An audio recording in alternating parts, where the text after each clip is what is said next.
Hello everyone, welcome back to Pharma Galaxy again. तो हम देख रहे थे सभी गवर्नमेंट एग्ज़ाम के लिए बहुत ही इम्पोर्टेंट क्वेश्चन जो कि रिपीटेड पूछे जाते हैं और बहुत ज़्यादा इम्पोर्टेंट है। तो first question is intra uterine devices are tested at. जो कि इंट्रा यूटेरिन डिवाइस होते हैं वो कहाँ पर टेस्टेड किए जाते हैं, प्लेस बताया गया है। तो ये केरला पीएससी 2020 में क्वेश्चन पूछा गया है। तो option first is central research institute Kasauli, central drug testing laboratory Thane, central drug testing laboratory Kolkata और इंडियन फार्माकोपियर लैबोरेटरी गाज़ियाबाद। ठीक है, तो इसमें से राइट आंसर कौन सा होने वाला है? तो राइट आंसर है central drug testing laboratory Thane. तो यहाँ पर इंट्रा यूटेरिन डिवाइस का टेस्टिंग किया जाता है। तो सेंट्रल रिसर्च इंस्टीट्यूट कोसोली में क्या किया जाता है? सेरा होता है, solution, serum, vaccine, toxin, injections और स्टेरलाइज प्रोडक्ट, ये सभी का क्या किया जाता है? टेस्टिंग किया जाता है। नेक्स्ट है सेंट्रल ड्रग लैबोरेटरी कोलकाता। तो कोलकाता में क्या किया जाता है? सैम्पल्स ऑफ VDRL एंटीजन का टेस्ट किया जाता है। VDRL ये भी बहुत इंपॉर्टेंट क्वेश्चन है। तो इंडियन फार्माकोपियर लैबोरेटरी गाज़ियाबाद में क्या किया जाता है? तो सैम्पल्स ऑफ कॉन्डम किया जाता है। और दूसरा है जो कि serologist and chemical examiner to the government of the India in Kolkata में VDRL एंटीजन का स्टडी किया जाता है। तो ये एक इम्पॉर्टेंट क्वेश्चन है। तो राइट आंसर हमारा हो गया option number second, intra uterine device are tested at central drug testing laboratory in Thane. Question number 2, the extraction process crude drug is kept in contact with suitable solvent for suitable time। तो यहाँ पर एक procedure type बताया गया है और इसमें से कौन सा एक्सट्रैक्शन प्रोसेस है वो हमको क्या करना है? फाइंड आउट करना है। तो ये क्वेश्चन BFUH PA 2018 में पूछा गया क्वेश्चन है और उतना ही ज़्यादा इम्पॉर्टेंट है। तो यहाँ पर पूछा गया है एक्सट्रैक्शन प्रोसेस। ठीक है, extraction process of the crude drug in kept in contact suitable solvent for the suitable time. तो ऑप्शंस है percolation, decoction, maceration and served percolation. ठीक है, तो इसमें से करेक्ट ऑप्शन है माइसरेशन। Maceration is the extraction procedure which are coarsely powdered drug material and leaves जो होते हैं, स्टीम बार्क्स होता है, रूट बार्क होता है, कौन सा भी पाउडर ड्रग मटेरियल लेते हैं और वो कंटेनर के अंदर इंसाइड कर देते हैं until completely covering the drug material and these container are closed and kept for the at least 3 days। मतलब 3 days तक वो क्या करते हैं, कंटेनर में जो लीव्स रूट है पाउडर फॉर्म में है वो क्लोज करके रखते हैं। इसको ही हम क्या कहते हैं? माइसरेशन टेक्निक कहते हैं। तो right option is maceration extraction process. Next question है, in this process of extraction ethanol is used as a solvent for. मतलब जो एक्सट्रैक्शन के प्रोसेस रहते हैं वहाँ पर जो हमारा इथेनॉल है वो सॉल्वेंट में किस तरह से यूज़ आते हैं और कौन से प्रोसेस में यूज़ आता है। तो ये क्वेश्चन TAMCP 2022 में पूछा गया रिसेंटली क्वेश्चन है। तो ऑप्शंस है सुक्रोज, वैक्सेस, एल्कोलॉइड्स और गम्स। ठीक है, तो इसमें से इथेनॉल एक्सट्रैक्शन प्रोसेस में अल्कोलॉइड में यूज़ होता है। आप सभी को इसका आंसर अच्छे से पता होगा। मिथेनॉल और ethanol this are two best solvent use for the extraction of the alkaloids. ठीक है, अल्कोलॉइड्स के एक्सट्रैक्शन के लिए मिथेनॉल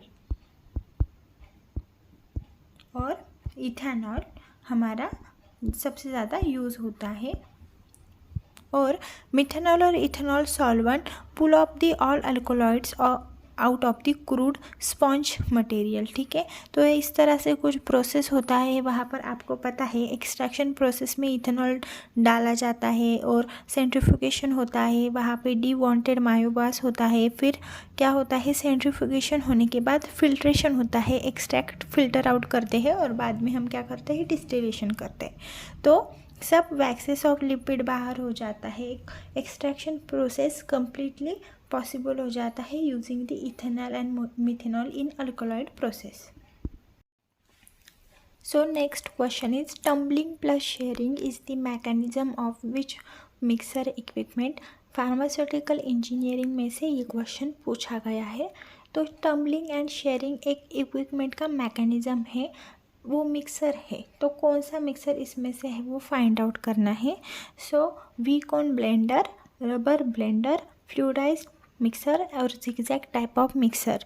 तो इसका राइट आंसर आपको क्या लगता है? तो राइट आंसर है वी-कोन ब्लेंडर। ठीक है, V cone blender double cone blender and mixing blender is the mechanism of the tumbling and sharing.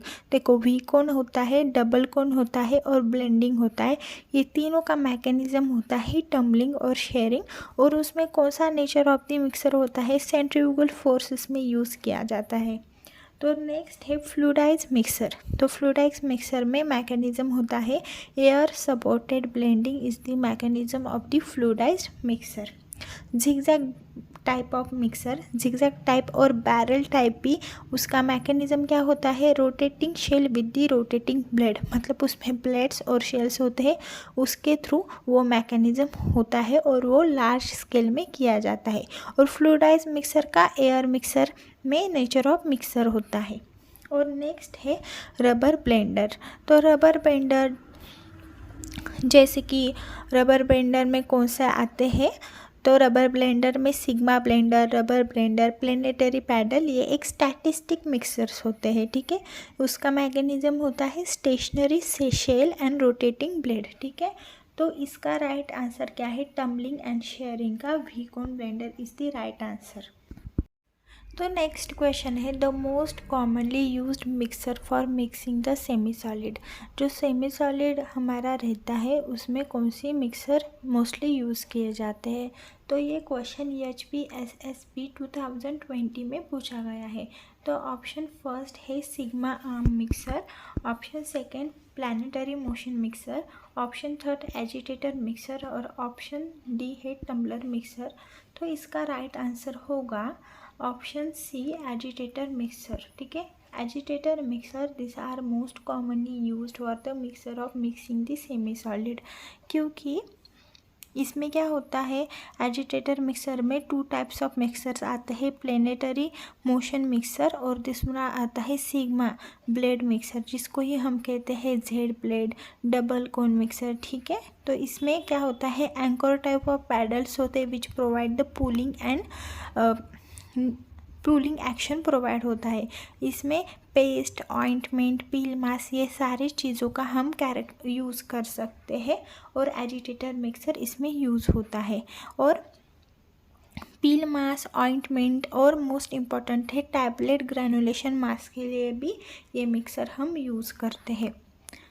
So next question, molecular diffusion in liquid mixing can be explain by. तो इसमें law पूछा गया है, कौन सा ऐसा लॉ है जो कि molecular diffusion in liquid mixing में यूज़ किया जाता है? First is the Fick's law, second है स्टोक्स लॉ, थर्ड है रेटिंजर्स डिफ्यूजन और डी है कन्वेक्शन लॉ। तो कन्वेक्शन लॉ तो नहीं है, आपको पता है। तो मॉलिक्यूलर डिफ्यूजन ऑफ लिक्विड में फिक्स लॉ यूज़ किया जाता है। तो मॉलिक्यूलर डिफ्यूजन इज़ क्या होता है, is a mixing of the molecular level in which molecule are diffuse into the thermal motion में डिफ्यूज होते हैं। और molecular diffusion is explain by the Fick's law. Fick's law ने मॉलिक्यूलर डिफ्यूजन को explain किया है। It's completely depend on the concentration gradient and different regions. तो जैसे जैसे ग्रेडियंट का कॉन्सेंट्रेशन डिक्रीज होता है वैसे ही टाइम 0 होने लगता है और वो कम्प्लीटली इक्विलिब्रियम कंडीशन में होते हैं। इसको ही कहते हैं फिक्स लॉ। और फिक्स लॉ किसके लिए है? मॉलिक्यूलर डिफ्यूजन के लिए है। तो नेक्स्ट क्वेश्चन है which is the filter used for the clarification of the syrup. तो क्लैरिफिकेशन ऑफ द सिरप के लिए कौन से फिल्टर यूज़ किए जाते हैं? फर्स्ट है drum filter, filter leaf, Meta filter और प्लेट एंड फ्लेम फिल्टर। तो इसका राइट ऑप्शन है मेटा फिल्टर। तो मेटा फिल्टर क्या होता है, यूज़ किया जाता है क्लैरिफिकेशन ऑफ द सिरप और ऑल्सो इंजेक्शन सॉल्यूशन को फिल्टर करने के लिए और इंसुलिन को क्लैरिफिकेशन करने के लिए, और filtration of viscous liquid can be achieve by using this method.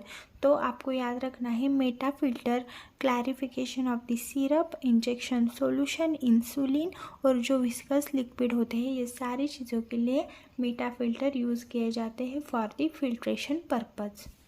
तो नेक्स्ट क्वेश्चन है which was drug and cosmetic act is pass. देखो ड्रग एंड कॉस्मेटिक एक्ट कब पास हुआ था, डेट और हमको ईयर बताना है। तो ये क्वेश्चन DHS महाराष्ट्र 2022 में रिसेंटली पूछा गया क्वेश्चन है।